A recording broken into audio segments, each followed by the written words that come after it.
Kim la ilahe illallah kelimesini kılmay oturgan bolsa, al бүткүл нерсени ушундай бир датты кетирген, баягы датты кандай эле наждак менен кетиргендей, келме дагы ушул адамдын жашоосундагы анын стрессин, депрессиясын, жашоого болгон үмүтсүздүгүн, үмүт жок кылат да үмүттү пайда кылат.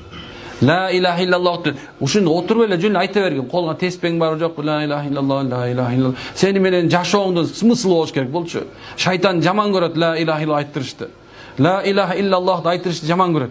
Ошон үчүн la ilahe illallah аябай көп айтыш керек.